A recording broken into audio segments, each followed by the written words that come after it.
Hi everyone, it's Carrie. How are you? It is time for our One Book July Week 1 portion of the Read Along of Atomic Habits by James Clear. If you were interested in joining us, please feel free to jump in at any point. I have affiliate links down below in the description box for Amazon, but obviously you can check it out from your local library. Grab the audiobook of it if you prefer. And I've been seeing a lot of people's videos coming up for One Book July. I'm super happy about that. If you have been posting anything anywhere in social media or uploading videos to YouTube or whatever the case may be, make sure you use, especially in YouTube, if you use One Book July 2021 in the title and in the tags, then everything will be collated into the One Book July 2021 playlist on the One Book July YouTube channel. It's kind of a mouthful, at youtube.com/onebookjuly. I know personally I also follow the hashtag OneBookJuly2021 on Instagram too. So I found a ton of really cool stuff there. So here comes my cat. Hi, Frankie. So let's talk about the first section of Atomic Habits by James Clear. That would be the introduction and the fundamentals. And Liam is being very loud out there. Let's see how it goes. Yes, hi, Frankie. So let's get into it. So one of the first things that really grabbed me, that I really liked, he talked about right at the beginning, is the word atomic. We all know what habits are, right? Habits are routines or behaviors that we perform regularly, and in many cases, we perform them automatically. It's something we do that we don't really give much thought, if any thought at all. And he talks about how the word atomic means two really disparate things. It means nope. It means an extremely small amount of a thing, but it's also a source of immense power. And this is something I love, the dichotomy, especially in science and nature, a lot of times, the dichotomy that the definitions of some words can have. And this is a big one to me. I really, really enjoy it. So one of the big questions that James Clear asks right toward the beginning is, we all have potential. Are you fulfilling your potential? And he says that if you follow a 4-step model of habits, you can have changed behavior as a result. And those 4 steps are cue, craving, response, and reward. And we'll get into those a little more in a little bit. So the next little section he talks about in chapter 1, the aggregation of marginal gains. And that's the idea that many tiny changes add up to huge shifts over time. So anytime I think about something like that, I think about, water flowing, creating the Grand Canyon, something like that, like something really immense. And the idea that if you make lots of small changes, instead of making massive changes in one area of your life, if you make many, many minuscule changes, perhaps in several areas of your life, you'll see huge shifts over time. The trick is, we also have to watch that those would be tiny wins, right? Tiny losses can affect us as much as tiny wins or tiny gains can as well. And he says on page 20, quote, breakthrough moments are often the result of many previous actions which build up the potential required to unleash a major change. So that kind of made me think of like potential energy and kinetic energy, like a spring, right? If you squish and squish and squish a spring, you're building up energy and it's all contained in that spring. And you may take hours to push that spring together. And then when you let it go, it springs open fully. If you just push it together a little bit one time and that's it, and then let it go, it barely springs at all. So that's how I kind of picture this idea of the potential required to unleash a major change. He also talks about the plateau of latent potential, and the fact that we really have to push through that plateau of latent potential to really see results. So what happens if you imagine the spring, if you're pushing and pushing this spring together and you let it go and it doesn't spring back a whole lot, it doesn't kind of meet your expectations for how much you thought this spring should spring back, that's you're reaching this point where maybe it's really hard to push it together, and you have to really try hard to keep pushing it even tighter. And once you reach that point where it's really hard to push, that is how I picture this plateau of latent potential. It's that point that you have to push through so that all this potential energy is released. So it's the idea of, well, I've been, going to the gym for a month and I haven't gone down a clothing size yet. Or, I wrote for 5 minutes every day for a month, and I'm not half as far as I thought I would be. It's that concept of, you have to get through that plateau moment. You have to get past that point where it's really hard to push the spring together, and just keep pushing, and then you'll have explosive growth after that. And this was one of my favorite things. I'm such a giddy systems nerd that I was so happy to read this part. He says, goals are the result that we want to achieve, right? We set goals for ourselves. Those are the things we want to achieve. The systems are about the processes that lead to those results. The systems are what are important. Goals are important, but the goal is like the X on the treasure map. The whole map is the system. It's kind of the same as the idea as it's not about the destination, it's about the journey. Goals are there to be reached, but what matters and how you can reach those goals is through a working system, something that you know is going to work for you. So he also talks about the idea of, when you do focus too much on goals and not enough on systems, we run into these problems where, first of all, winners and losers have the same goals. Okay, we look at people who have achieved their goals and we just kind of assumed that they had better goals than the rest of us, or they had better motivation, they had better willpower, something like that. And that's not the case. They may have better systems. They may be better at implementing those systems. They may be better at making those minuscule changes every day, but they probably have a lot of the same goals as those of us who haven't achieved our goals have, because it's not about the goals, it's about the systems. Another kind of problem you can have when you focus too much on the goals and not on the systems is, achieving a goal is a momentary change. If let's say you achieve a goal and it solves a problem. Solving a problem at the results level only solves the problem temporarily. Solving a problem at the root level solves it permanently. And it's the whole idea of fixing the inputs and the outputs will fix themselves. He says that on page 25. So that's the idea of, he gives a really good example in the book about, let's say you have a really messy room and you want your room clean. So you spend a whole day cleaning your room, and then voila, your room is clean, right? If you don't have a system in place to maintain the cleanliness of that room, guess what? It's probably going to not take too long. You're going to have a messy room again. So that's it might sound like a simple explanation, but it's a really good one. Like, you cleaned the room, you achieved the goal, but how are you going to stay at that level of goal achieved if you don't have a system in place to maintain it? The third thing that happens if we have too much focus on goals and not enough focus on systems is that goals can restrict your happiness. We, in the present moment, think we won't be happy until we reach our goal.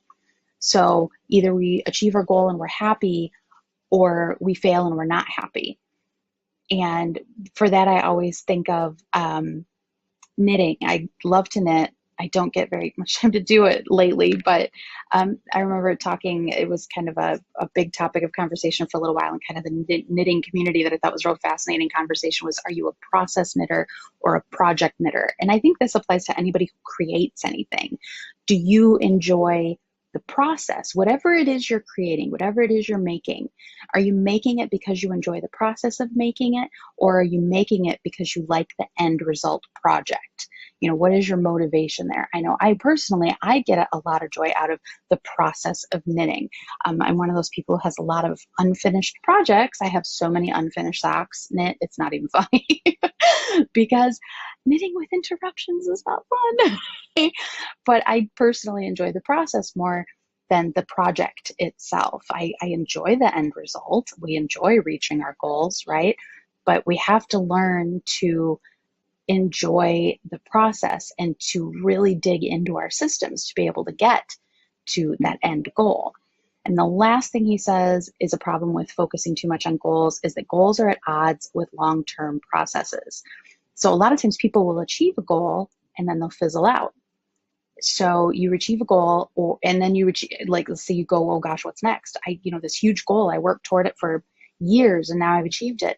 Now what do I do? And that can be kind of a downer. That can be kind of sad. And it's like this idea that you kind of need to have the next goal ready. You have to have systems in place so that you will keep kind of moving the pin basically and keep going to the next thing.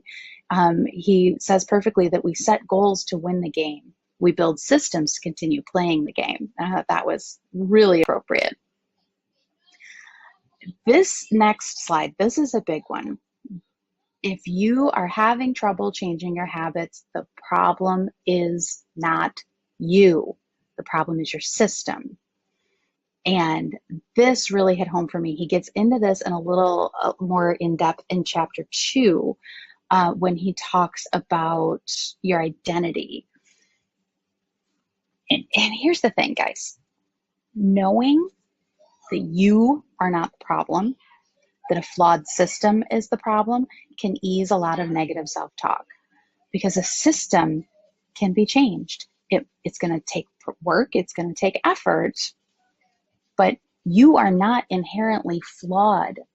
If you're not enjoying the habits that you have, if you're having a hard time breaking bad habits, or you're having a hard time setting good habits, if you're having a hard time getting to your goals, I know I personally have this lovely gamut of things that runs through my head about, well, I should have done this instead of that. And well, maybe it's just never going to happen. And maybe, gosh, am I lazy?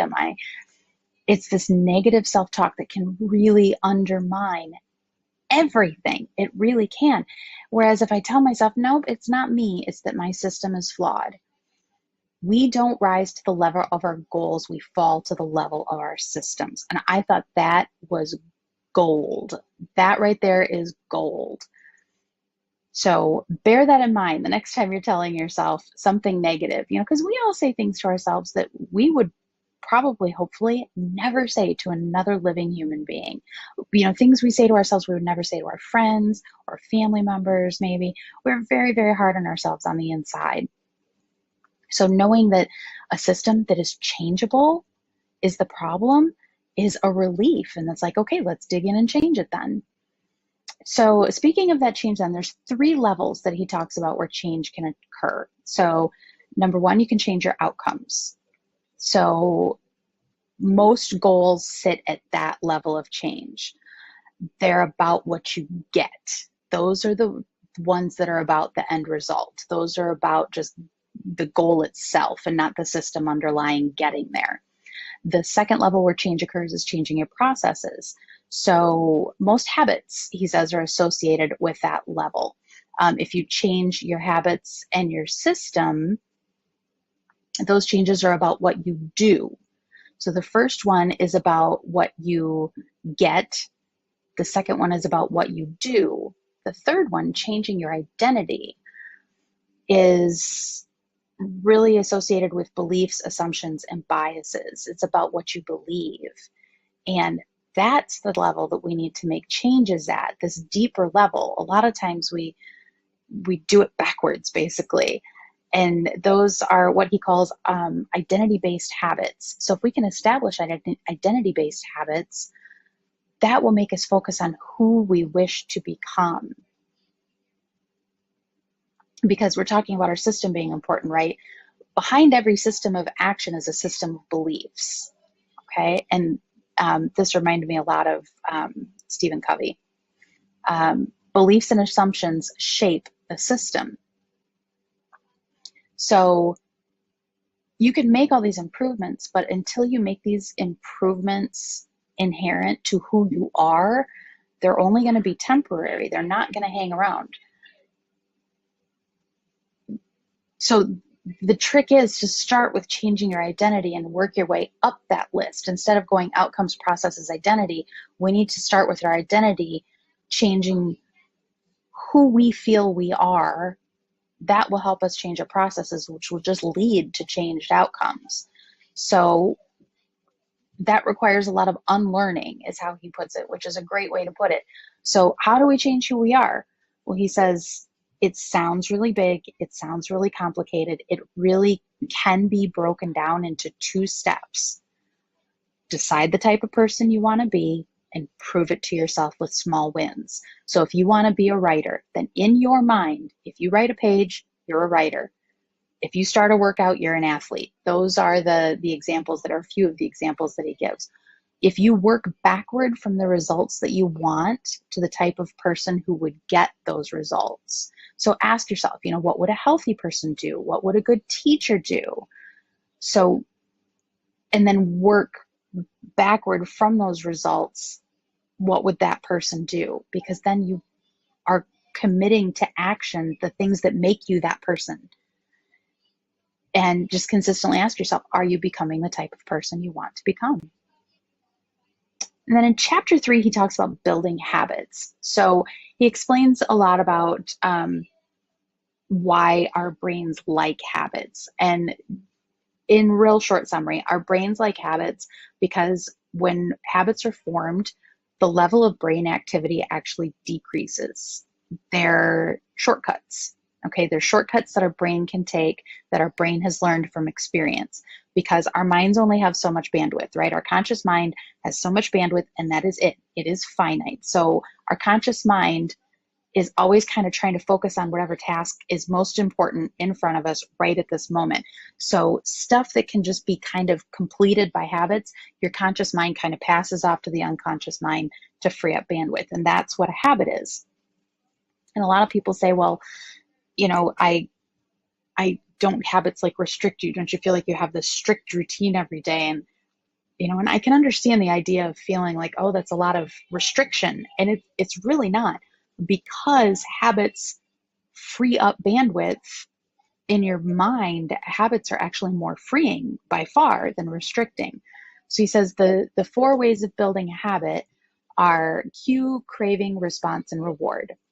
So the cue triggers your brain to initiate a behavior. The craving is the motivational force behind a habit. So he gives the example of you are motivated to feel like your mouth is clean, so you brush your teeth. You're feeling like you want to be entertained, so you turn on the TV. The third one is response. That's the actual habit that you perform in response to the craving. And fourth is the reward. The reward is the end goal of every single habit. Rewards satisfy our craving, and they teach us what actions are worth repeating.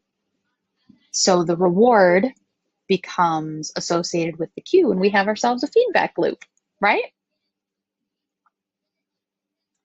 So he comes out with basically 2 separate lists, and they're mirror images of each other, talking about kind of what's going to lead us into the next big section of the book, the big kind of middle section of the book. And that's the 4 laws of behavior change for good habits and the 4 laws of behavior change for bad habits, which really are just mirror images of each other. So the first law is the cue. You need to make it obvious. The second law, the craving, is make it attractive. The third law, the response, is make it easy. And the fourth law, the reward, is make it satisfying. And I inserted a quote here by Octavia Butler because this is just one that really sticks with me when I'm not feeling inspired and I'm not feeling motivated. And she said, first, forget inspiration. Habit is more dependable. Habit will sustain you whether you're inspired or not. So we all have reasons, right, for forming habits. But for me, that's a big one. Like motivation, willpower, inspiration, those things are fleeting. And willpower, don't get me started. I don't know how much of a fiction willpower. I kind of feel like willpower is a bit of a fiction.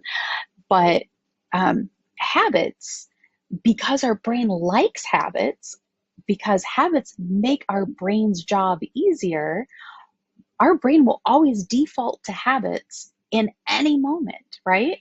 So those are for forming good habits. There's also 4 laws of behavior change for bad habits. So it's the opposite of the list for good habits. So the cue would be make it invisible, the craving, make it unattractive, the response, make it difficult, and the reward, make it unsatisfying. So the next 4 sections of the book, there's 1 section for each of those laws from the good habits list. And so next week, what we will do is we will delve into law 1 and law 2, the cue and the craving. So for the recap, I just decided to pull 3 things from this first section that I really enjoyed and that really stuck with me. And the first was that we need to focus on the system and not the goals. Focus on the journey and not the destination. Secondly, focus on who you wish to become, not who you want to achieve. Not who you want to achieve? I think that's what I just said. Focus on who you wish to become, not what you want to achieve. And thirdly is to focus on the 4 laws of behavior change to cultivate better habits. So I hope that this little kind of summary of the first part of the book is helpful. I hope you're enjoying the book. I really, really am thoroughly enjoying it. If you have questions, please leave them in the comments down below. You can also reach me on Instagram. There'll be a post in my feed for this video. You can leave questions in the comments there if you'd like as well. It's perfectly fine. Make sure if you're posting anything anywhere, hashtag it One Book July 2021. If you're posting YouTube videos, put One Book July 2021 in the title as well. And I hope you're all doing well. I hope summer is treating you well. And for my friends down under and in the Southern Hemisphere, I hope that winter is treating you well. It's hot here, and I have to admit I'm a little jealous. I will talk to you all soon. Thank you so much. Bye-bye.